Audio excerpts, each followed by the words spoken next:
Feeling that shot, feeling that shot, feeling that shot, feeling that shot, feeling that shot, yeah, feeling that shot, yeah, feeling that shot, and I'm feeling that shot through the crate, motherfucker, through the crate, through the crate, motherfucker, through the crate, through the crate, motherfucker, through the crate, through the crate, through the crate, motherfucker, through the crate, through the crate. That's what I'm talking about. Yeah, what's going on, y'all? What hey, what it do? what it do? Welcome back. This is Through the Crate. It is Through the Crate. Again. Once again. Bringing it back. Why am I always singing in these shits? I don't know. But you know what? What? I'm trying to get into good spirits right now. Why, nigga? Game 6. Oh, you talking about? You mean those last few games? Yeah, it's devastating, but it's not devastating. It leaves the league a great platform in which to make a lot of money, and for us to have as many games as possible. I mean, it's exciting. But as a Warriors fan, you want to make sure that they shut that shit down. And like, to be honest, the way they were playing the last 2 games, we don't want to give them any more time to build their confidence, to just be out there to try and win. Like that, to me, like that builds their confidence if they're out there winning, and especially they had that win at home. You know what I'm saying? So like, no, we don't need to give them any more chances. We need to continually dominate this game that we have failed to dominate. Trust me, I agree with you 100%. Every single moment that we're out there and we're giving them a chance, it gives us a chance to lose and gives them a chance to win. I don't want them to have any chances, no chances at all. Exactly. I wanted to shut it out in 4 games. It didn't happen. Okay, 5. All right, didn't happen. 6. All right, 6. Didn't happen. Fuck, still didn't happen. So we're trying now. I mean, this is it. This is all we got. Yeah. There is no more next game. So hopefully these guys will wake up. Hopefully these guys will show up. Yep. And they'll play the same part they've been playing all season long. Yep. And just win a fucking game. Well, that's the thing, is that a lot of people are saying, like, this historic season that we've had will go to shit if we don't win the championships. And, I mean, in a way it's true, but in a way it's not. Like, you know what I'm saying? Like, we've had a great fucking But it's season. not the same without championships. Yeah, it's not the same. It's not going to have the same impact if they don't win the championship. Definitely won't. But, Game 7, I'm hoping that we pull through. But do you notice all those hip hop stars that be at courtside at the games? Adidas apparently gave 2 Chainz his seat. That's why Adidas was there, or 2 Chainz was there. Yep. He said, "Thank you, Adidas, for my seat." I know Mr. Fab is like pissed because everyone. I think I mentioned this last time, but all the Silicon Valley people are buying up the tickets so that the prices real are going up. Yeah, the real fans can't go. Who else? There was like Beyonce, Jay-Z, Wale. Beyonce were there. Yeah. I don't mind Wale. You got a problem with Jay-Z and Beyonce? They just hype beasts sometimes. Just to be around. I'm not gonna say that because the Beehive and the Jay-Z people are gonna come after me. No, it's fine. But she was in all blue, which to me made me think that she was going for the Warriors. But I don't know. Jay-Z was all black per usual. As always, man. I mean, when you Jay-Z, when you big boss man, you got to show up to the big events, with your Queen Bee on your bay, Queen Bay. Queen Bay. Beyonce. You know it. You got to be right there on the side. This man's working big deals, working a lot of these young artists too. Ooh. He is. To name one. I mean, Vic Mensa just had some stuff, come out. He did. He definitely did. He had a full album come out. There's a lot going on. It was like 7 songs.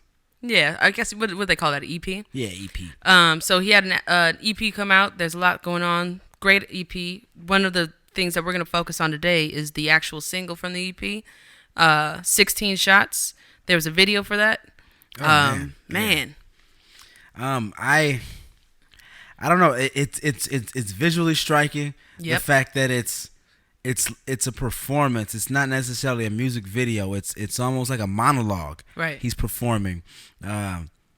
And the song fits that because the song is this story he's telling and painting this picture about kind of how he came into where he is today from when he first kind of got his start, and a lot of the little things that he's gone through, a lot of things that you may not have known because they were, personal things that were going on in his life. I was wondering, I remember I had actually ran into Vic Mensa. He came into a place that I worked. I'm not gonna say where I worked, but he ran into a place where I worked. Right. And he was on his cell phone. He seemed like a stressed young man. I'm like, what the hell does this dude got all these problems for? He's all stressed out. He had just got signed to Rock Nation at the time, and I just happened to say, hey, man, heard you got signed. Congratulations. I didn't want to be like the dude who's like, oh, Vic, oh, my God. I'm on your nuts, bro. Yeah, but I'm on your nuts. Like, oh, shit, I bet not too many people know who you are, but, yo, what's up, man? They better know who he is. That's the thing. You got a fan out here, you know? And he just seemed depressed. He seemed down. Yeah. And now hearing this song, this is a year later. Oh, this is 2 years later. 2 years, yeah. 2 years later. Being like, man, where is this music coming out? When is this music coming out?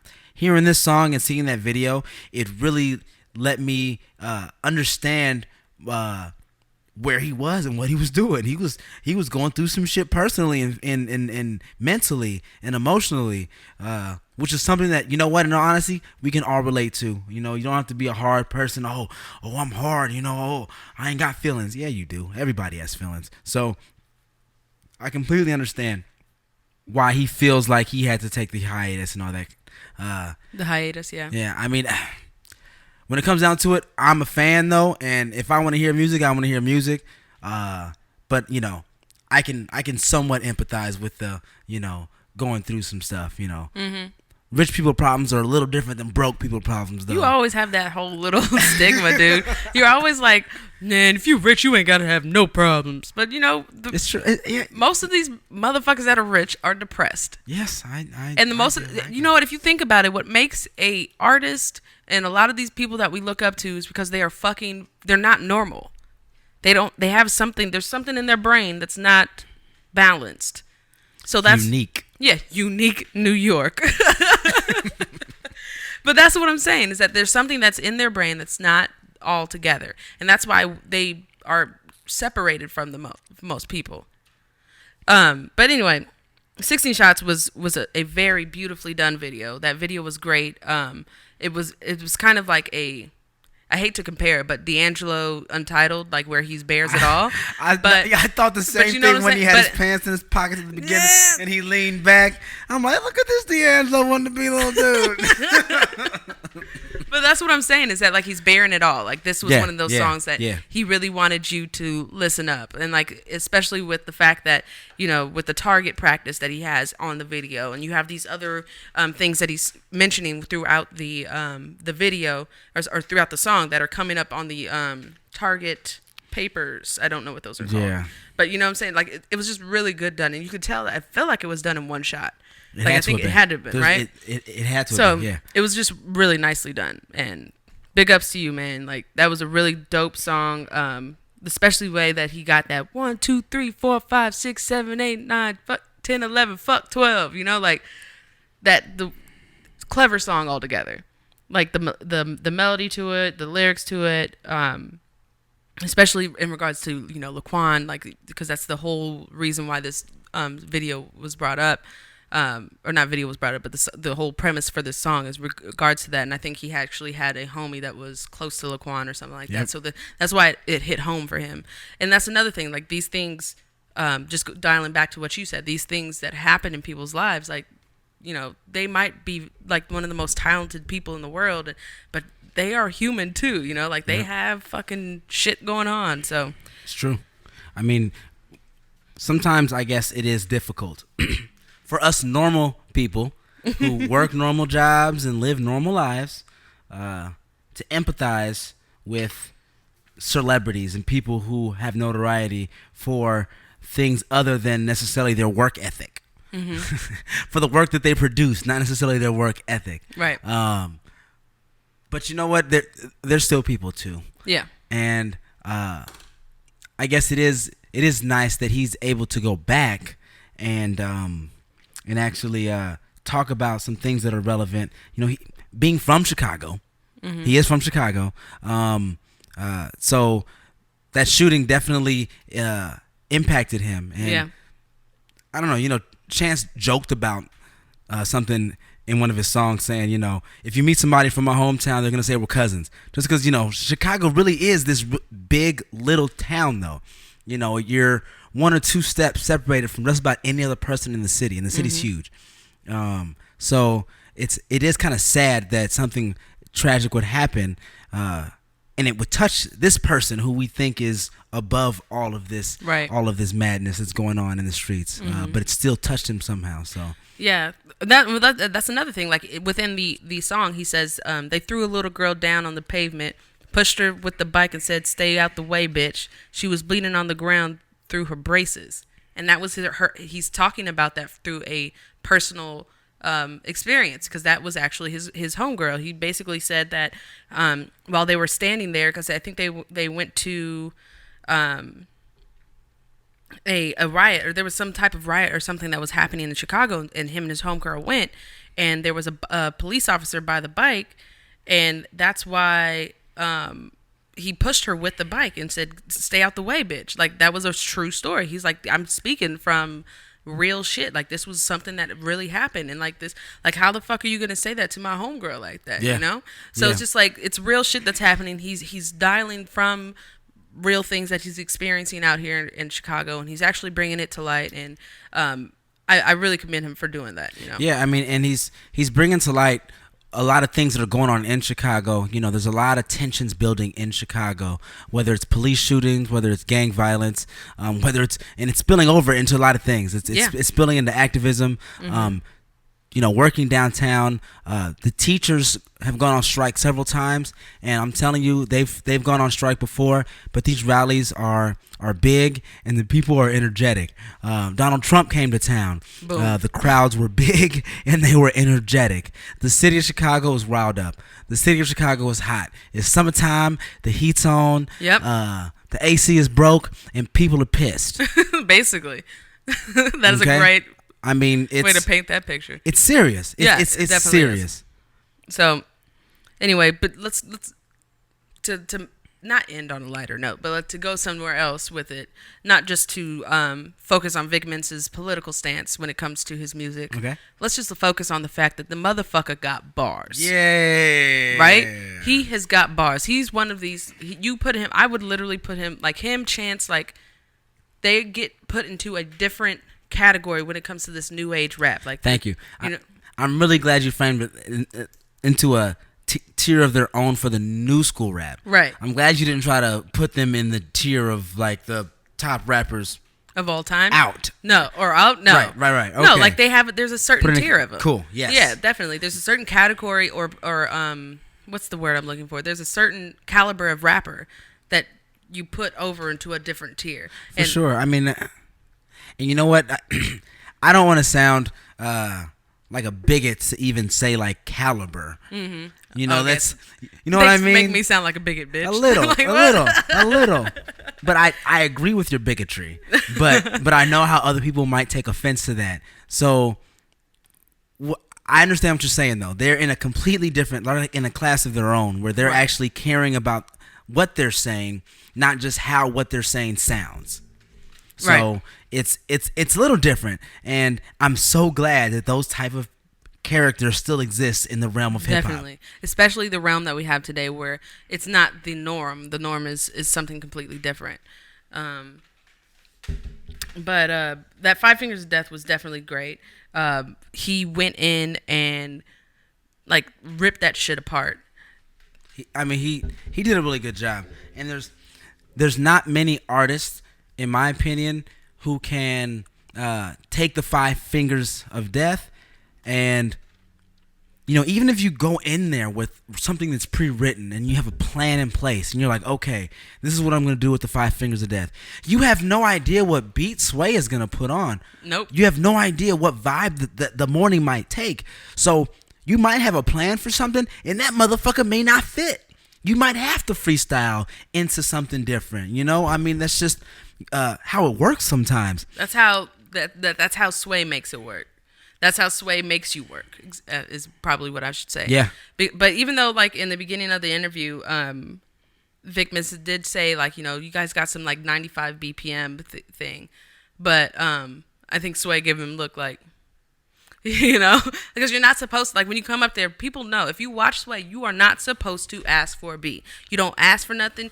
You just fucking rap. It doesn't matter. Yep. That's why they have on that whole intro when Ab-Soul is like, give me some hip hop. That's him. Because when he fucking went up there, he wanted some hip hop shit. And Ab-Soul, I love you to death, but nah, nigga, you can't do that shit on Sway. Can't. Like, you gotta know what Sway is to the culture. But anyway, regardless of the 95 BPM, like, you know, it doesn't matter. He went in and he ripped that shit. He talked about cultural shit. He talked about his life. He fucking went at these niggas' necks, like stepping on these motherfuckers. It was dope. Yeah, it was so dope. It was really good to hear, and I was really excited to have this young dude out here spitting on Sway. You know? Yeah, definitely. So like, just, you know. But anyway, going back to that, like, the tiers of the rappers in the category, like, it's so nice and refreshing to have him in that, just that category, the Kendricks, the Coles, the Wale's. I'm gonna put Wale back in there. Wale's doing a lot that I like right now. All right, let's see a project that comes together, Wale, and then we'll talk. We will, and he's got this new one that's coming out called Shine.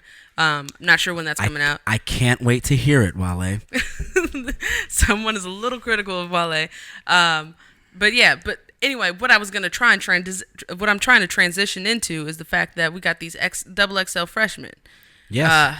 Who's on there? We have the new young breed of the new school. You know, Vic Mensa was actually on the double XL twice. I thought I saw him on there twice when I was looking up shit.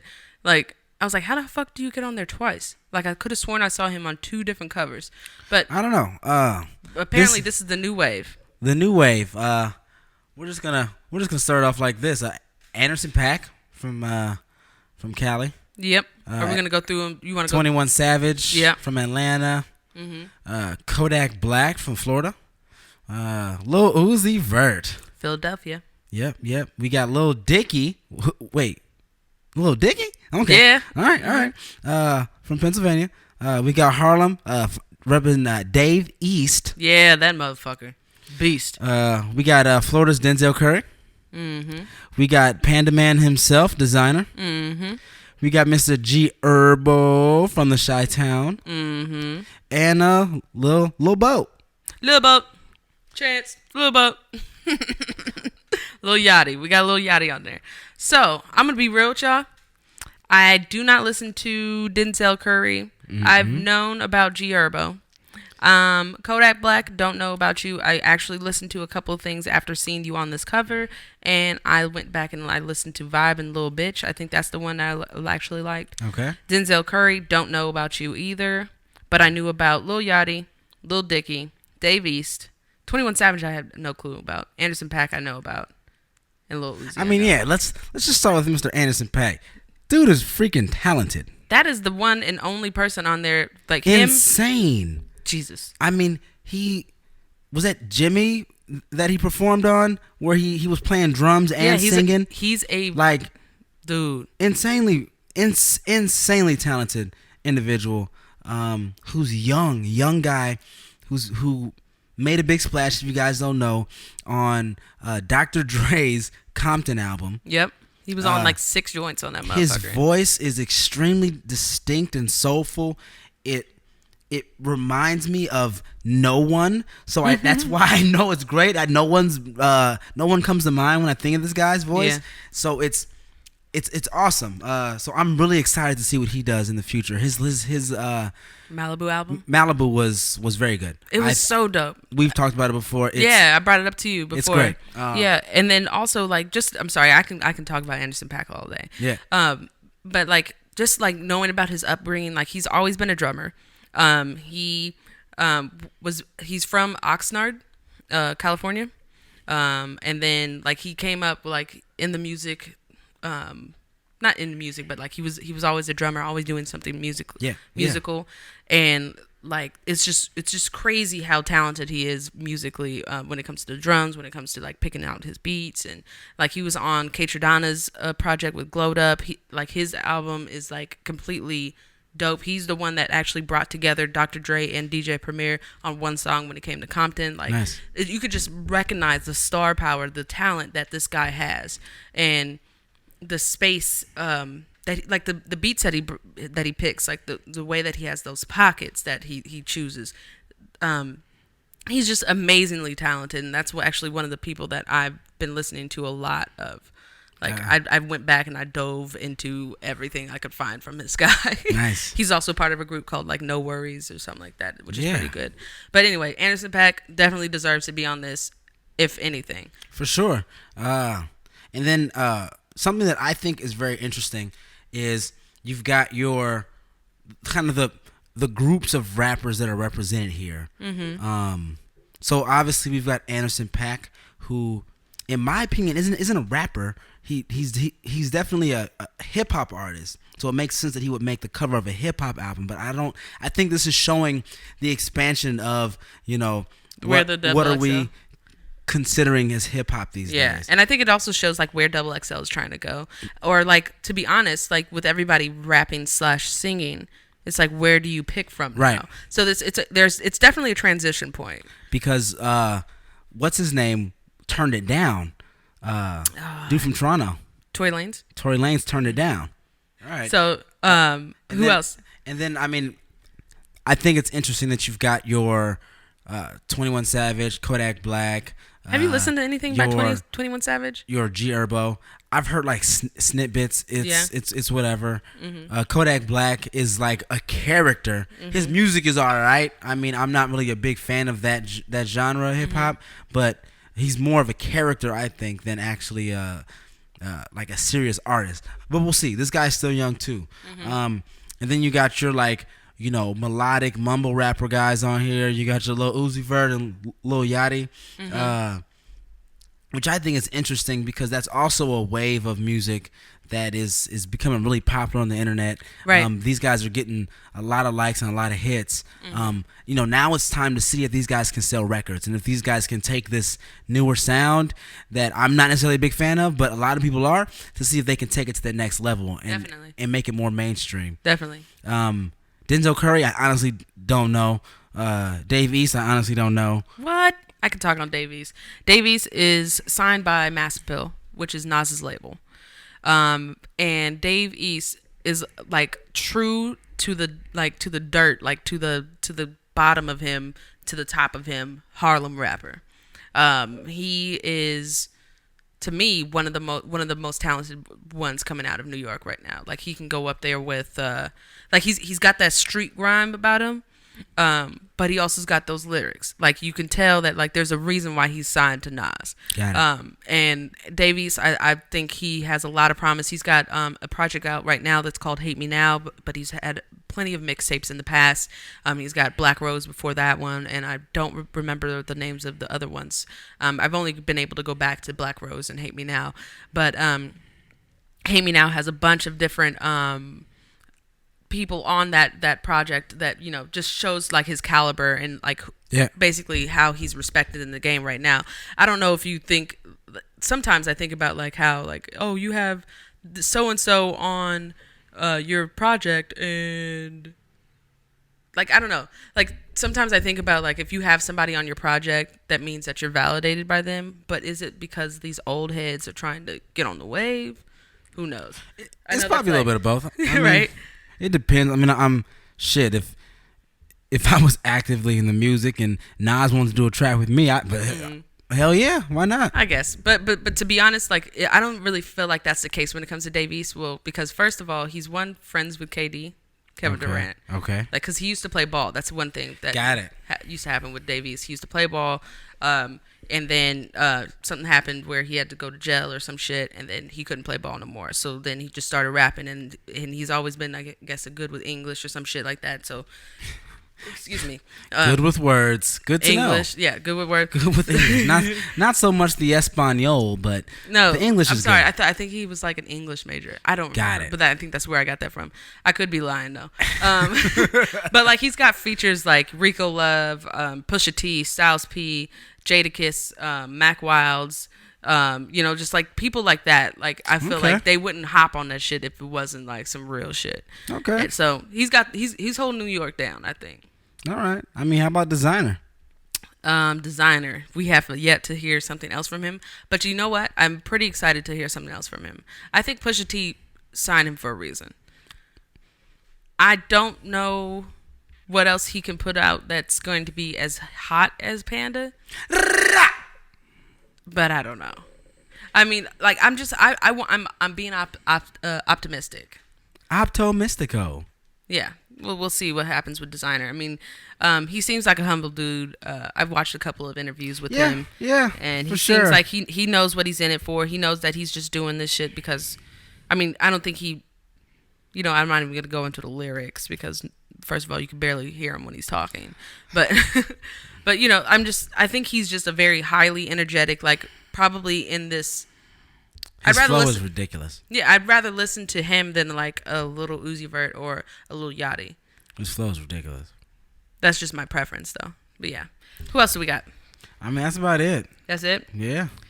So that's the new wave when it comes to the double XL and things of that nature. And we'll hear more from these guys as time goes on. That they've just kind of been announced, but moving forward, they're gonna be doing videos and little cipher sessions, and then the actual article will be released. So this is just the initial. Hey, here these guys are. But we'll hear more from them later, and I'm really excited. Lil Dicky's on here, and a lot of people were like, "What the hell is Lil Dicky doing on the double XL cover?" Mm-hmm.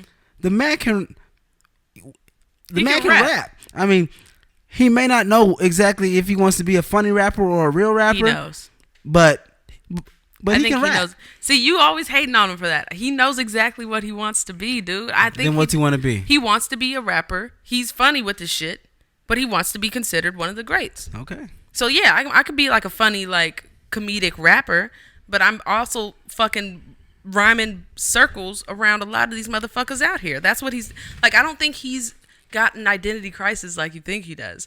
Like I think he's got some, like he knows what his niche is, just the same way that Designer knows what his niche is, same way that little Uzi Vert knows what his niche is. He's just found one that's a lot different, and his skin complexion is a lot lighter. Like where it's like, who the fuck are you? Who the fuck are you? Hey, sorry. Well, you know what I'm saying? So that's all I think it is. But if you listen to, like, I listened to his Tim Westwood freestyle, Lil Dicky, and he goes off. Yeah. He goes the fuck off. He does. And his rhyme patterns, like he can switch flows. You know what I'm saying? So like that's one of the things that I'm like, I don't think he's fucking around when it comes to this. Like he's trying, and he's just putting his spin on it. That's it. That's what hip hop is. It's about, innovation. That's why we can't really hate on the little Uzi Verts. That's why we can't really hate on the little Yachties. We can not like them, but Okay. I mean, if listen here, Lil Dicky. Look here, little Dicky. If you do want to be considered in the realm of the greats, then just keep rapping. Rappity, rappity, rap. Just keep rapping. And Rappity, rappity, rap. I guess don't take yourself too seriously. I don't think he does, nigga. But he's taking his... He just bit his lip like he doesn't No, know. He's like, ah. It's because he's just so goofy with it sometimes. Yeah. Which is fine. But it's funny to be like, goofy with it in one voice, and the next voice talk about you want to be labeled as like one of the greats, and you're naming off like the Pacs and Biggies and these types of people, right? So I'm 100% cool with Lil Dicky. I just think he needs to figure it out for his next project to be a little bit more cohesive with the project and thinking, okay, this is my vision for this thing, and I'm going to be consistent throughout from top to bottom to try to either paint a complete narrative of being this jokester, or I'm going to be a rapper that's talking about certain things, maybe with a twist on it, I mean, and it's really hard, and I think I probably still do this, but whenever I see a white rapper, I think of Eminem. And I know it's not right. I 100% understand. No, it's not right. Nope. But then, To all my Archer fans out there. but then, Yep. but then I think about the impact that he had in the game and how he became a household name. And it wasn't with necessarily his most serious raps where he's talking about changing the culture and blah blah blah blah blah. Mm-hmm. It was with his goofy shit. Hi kids, do you like violence? It was goofy and it was kind of out there. And so, yes, I'm always going to draw comparisons. You will. And I won't. And that's what makes me a better person. But the man can rap. The man can rap his ass off. Oh, good. Yeah. Lil Dicky can rap his ass off. Yeah, he and can. And again, just like all the other guys on this cover, I'm really excited to hear what they do in the freestyles and in the ciphers moving forward. I'm really excited for their projects that are coming out in the future.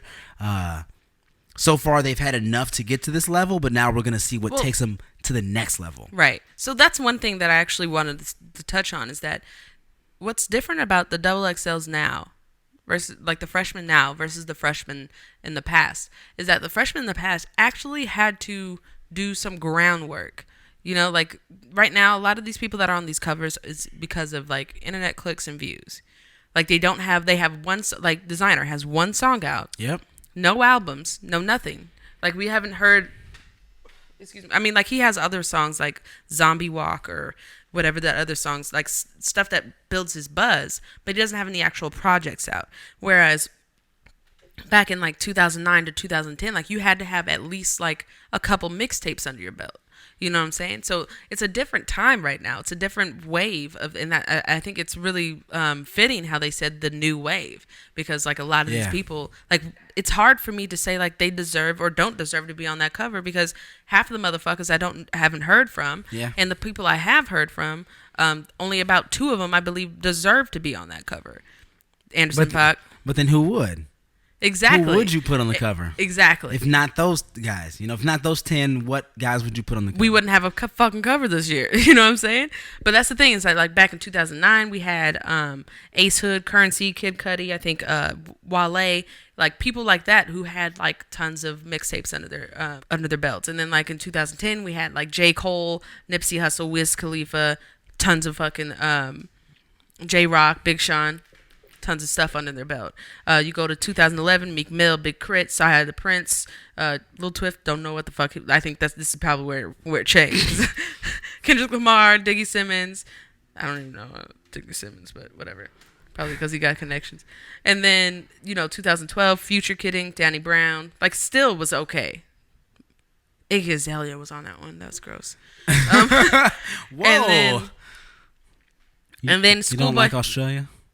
Nigga, just because I don't like one person, I don't like Australia. Obviously. I don't like her music. I actually rode for her when I first heard one song. I was like, damn, this girl's good. And then I heard a lot more songs. And I was like, nah, I'm good. Exactly. But anyway, going back to the XXL, we had Schoolboy Q, we had Joey Badass, Absol, like just giving you like some people to like understand like how this shit goes. Yeah. So by 2014, I think 2 years ago, that's when when it changed. But I think it's just you getting older too. I feel like it is.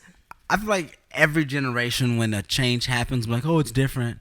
Oh, it's different. But that's the thing. I'm not trying to say that it's different in a bad way. I think I'm just noticing that it is different. Got it. Okay. That's why I'm saying like the fact that we have to say I'll wait, because we are used to hearing a lot more before somebody gets an accolade of this nature. So Gotcha. now people can just get these accolades and boom, it's as long as you have enough buzz, you're good. So it's us as old heads now.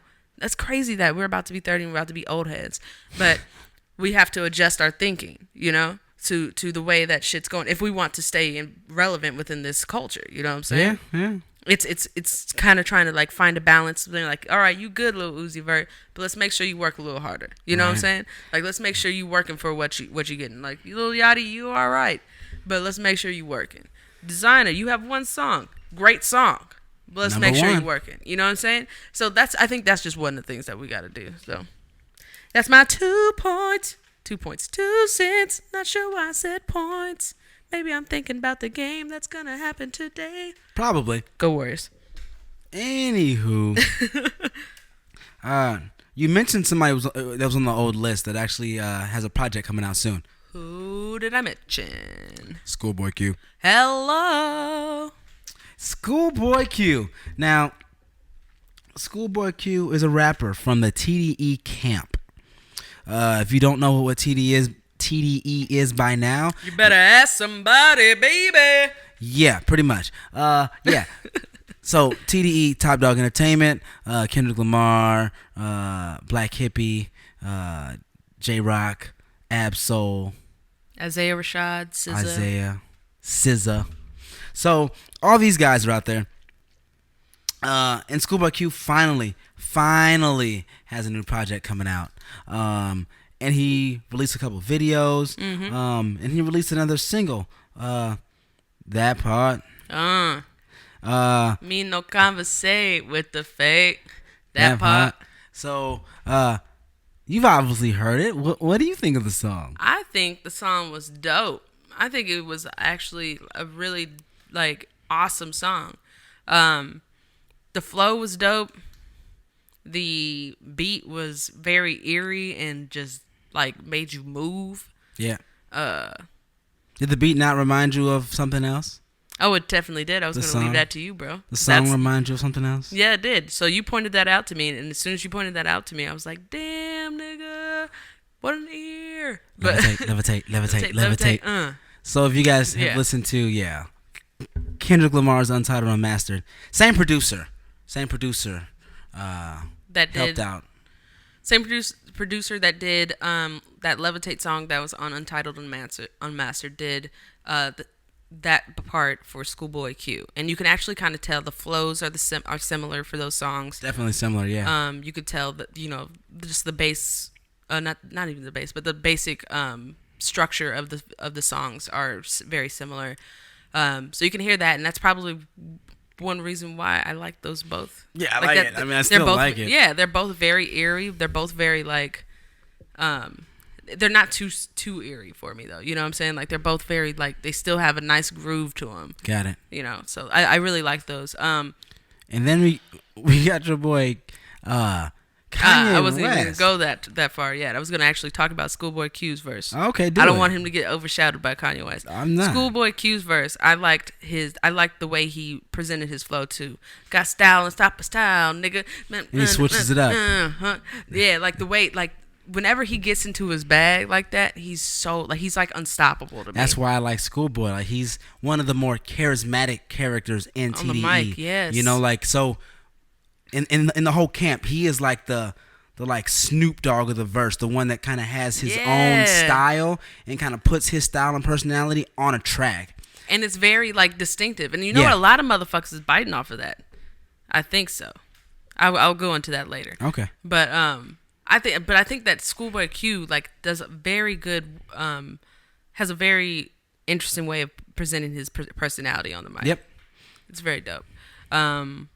And yes, his lyrical ability has definitely improved. Whew. Yeah. Definitely has.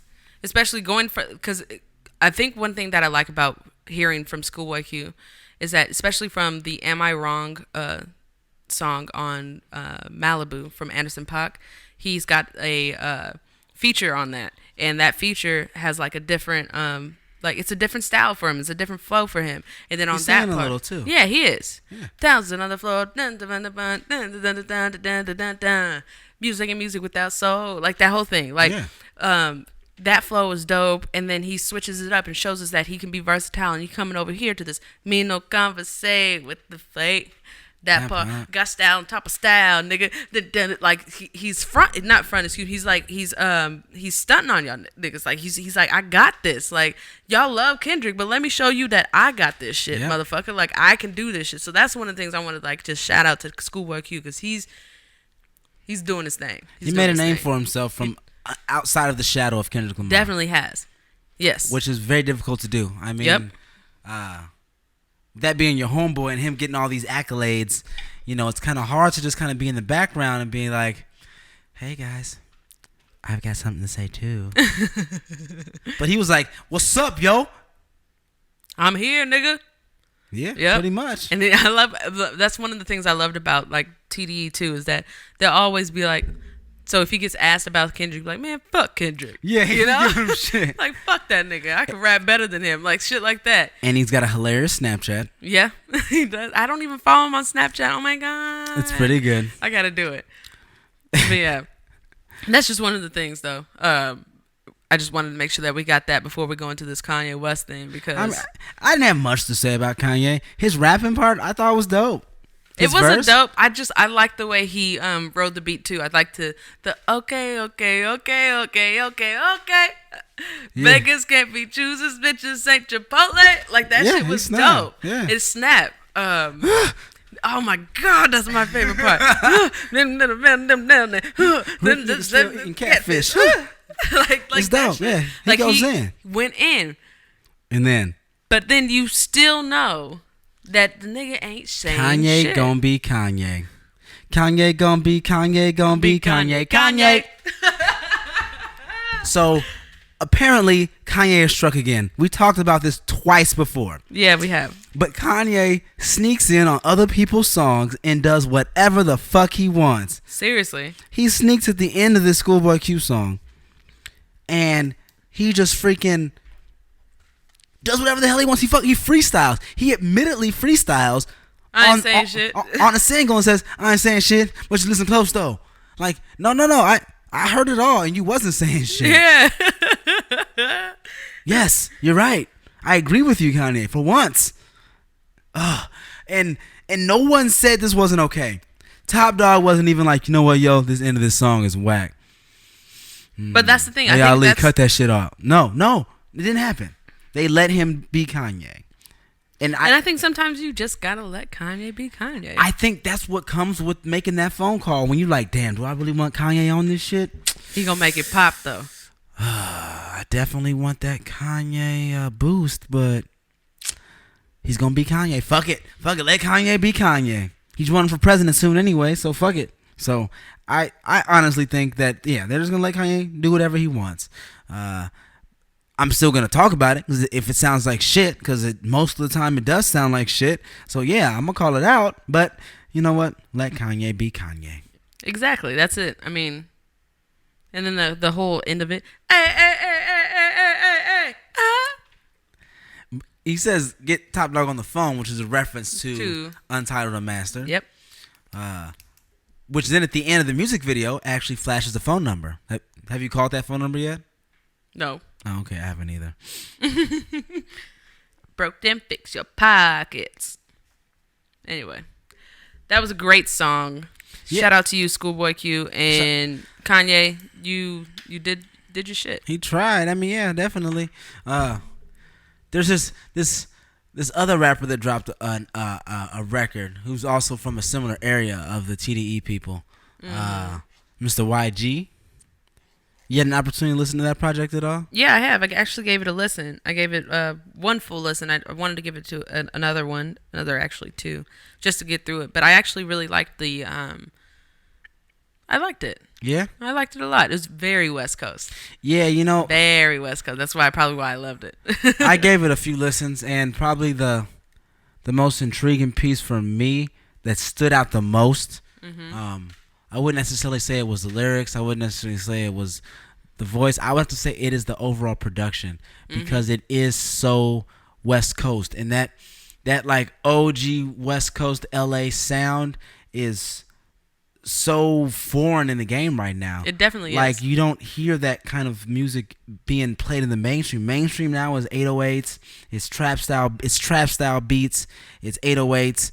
It's the auto-tune sound. It's all it all kind of sounds the same. So it was very refreshing to hear like these West Coast LA beats being bumping through the speakers with the gangsta soul and all that kind of shit mixed in, the funk and the G-funk. It's that G-funk. It's awesome. So if I think Terrace Martin was responsible for about 2 or 3 joints on that motherfucker too. He actually did Twist My Fingers. Nice. and I think he did a couple like two other joints on there. But like Terrence Mind was a big part of that, and I think he wanted to make sure. I think that's why YG wanted to work with him, is because he wanted to bring back that funk. Yeah, he wanted, and like yeah. that's YG is so LA. Like Yeah, that he nigga is. just extremely LA. He sound. I mean, the way he talk, and if you're not from California, being from California, YG is a California ass nigga. Like just the way he talks, the way he sounds, it, it's just so LA. It's extremely LA. It's so And LA. It really is. And actually, one thing I want to actually commend him for is that he actually put together a really good project. It's consistent. It flows well. Yeah. Even down to his like little skits and shit. Like everything was. That's also so LA too. You know, yeah. but that's the thing, is that's the shit that I loved. Yeah. And like that's the shit that Biggie used to do. That's the shit that Pac used to do. That's, you know what I'm saying? Like those little Dre. skits, Dre, like those skits were everything. You know, like it puts you, like once you're listening to it, it makes you listen to the full project from start to end. And that's what I love about it, is because it's a story. It's literally putting you. It's like reading a book, but listening to it. Yeah. You know what I'm saying? For sure. I mean, it's he is from the same place where, same part of town where the whole TDE camp is from. Yeah. Being from Los Angeles, and he had an interesting line on the song "Twist My Fingers," where he says he's the only Only West like, Coast dude to make it out without Dre. I mean, was that some shots fired? Was that just him acknowledging facts? I don't even think it's shots fired, to be honest, because that song's been out for a little bit, and so I think that when he did that, I think he was just like, I'm being real. Like, I didn't have Dre's help, you know what I'm saying? And like Kendrick had Dre's help, but like that's no shot at Kendrick to me. I feel like it's if you want to take, I feel like it's, if you want to take it out as a shot, then it's a shot, you know? Like, to me, it doesn't seem like it's a shot at Kendrick at all. It's not a shot at Schoolboy at all, or anybody from TDE at all, to me. I mean, he goes on to say, you put Compton, I put Bompton on the map. Right. Maybe it's a shot at Game, because Game has been a blood for the longest. Never put Bompton on the map. I mean, to me, it's kind of like... It is loose. It's very loose. And I feel like YG the type of nigga that would actually say some shit. It is, but I mean, it's just interesting to me that he put it in there. Yeah. I mean, it is. I mean, I could be wrong, but to me, like, I just don't feel like that's that tension there. I mean, kind of, man. I mean, Dre has gone on record saying, that he doesn't like the whole, ratchet movement, and these dudes in here making a whole bunch of ratchet music. And YG is like, yo, man, I'm with that shit. So maybe he's taking a low key shot. Maybe he is then. I mean, but who knows? It's between these rappers and these other rappers, because we don't know. We're just spectators. We are, and that's a spectator sport. That's something that we do, though. But you know what? I have to give it to YG. Like, he is actually, like, being that what is it, that hood nigga. Like, he's stepping his lyrics up. He's stepping his bars up. Like, he's got songs like Gimme Got Shot. He's got songs like Bull Bomb and Belective. Bull Bomb and Belective. Bull Bomb and Belective. I'm Bull. I'm Bomb.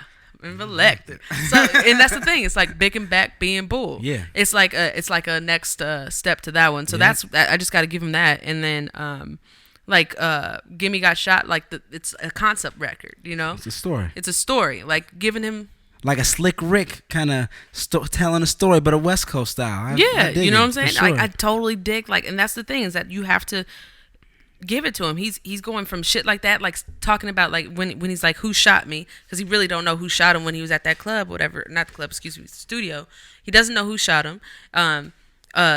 He's talking about it was like some like internal shit. Yeah, and that's the thing. Him and Mustard didn't talk for years after that. Right, exactly. So he's very paranoid. He cleared that shit up with Mustard already now, but that's the thing, is that he's talking about his life here. Like it may be very like hood and like West Coast driven, and like you might not understand, but you got to actually listen to it in between the lines and know that like this nigga is actually putting he's actually putting like some shit down. Like he's actually talking about his life. And then he also goes to like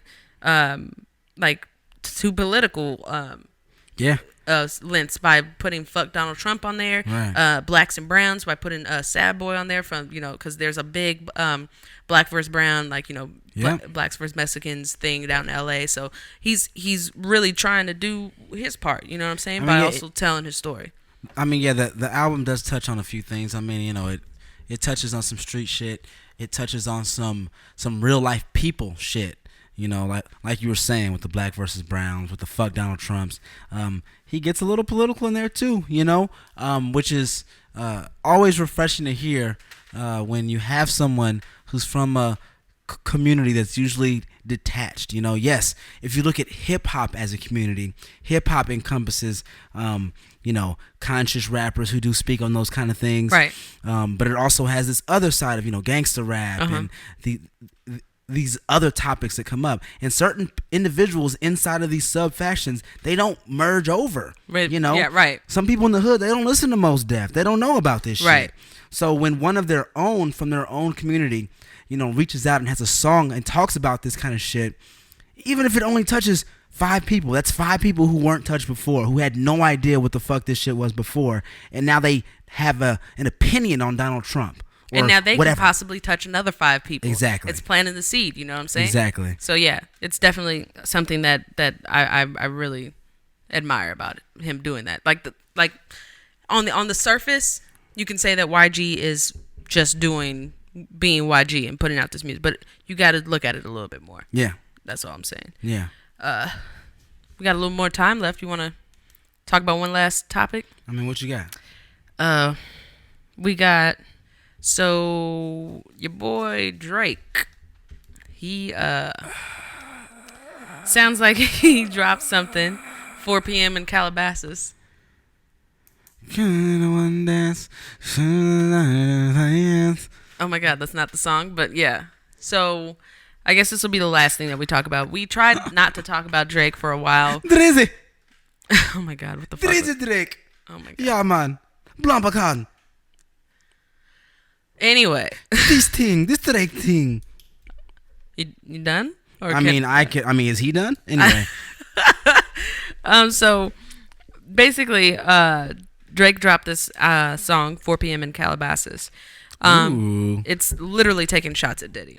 What's up with all these songs starting in times and places? Is Drake just doing that on purpose? Yeah, he's got a whole AM PM fucking series, I guess. I don't know. Oh, okay. But So what's this song about, Tressie?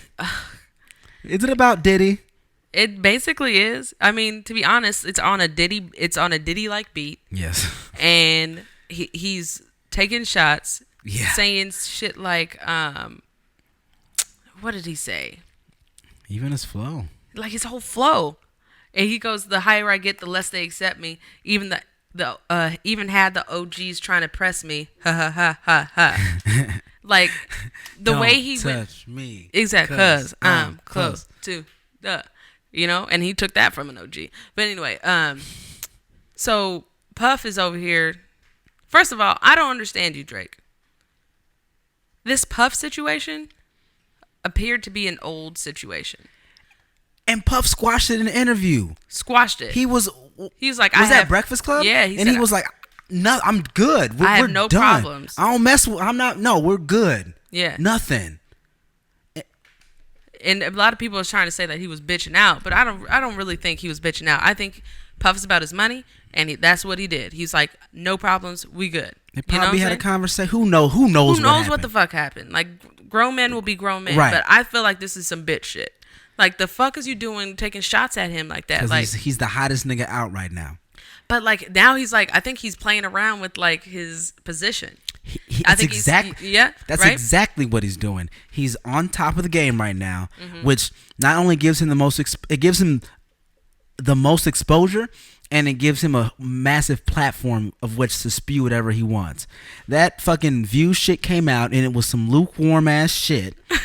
Okay, and now he feels like he has to find other ways to cement himself in the hip hop community. Yes, the Views cemented his position in the realm of pop, but now he needs to solidify himself and legitimize himself in the realm of hip hop. So how do you do that?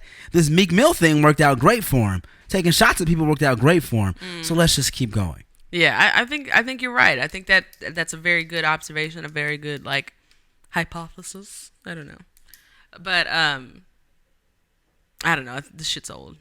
It's old. It's old. It's like, what the fuck are you doing with your life, bro? He's bringing back old shit. Like it's new shit. Like a bitch.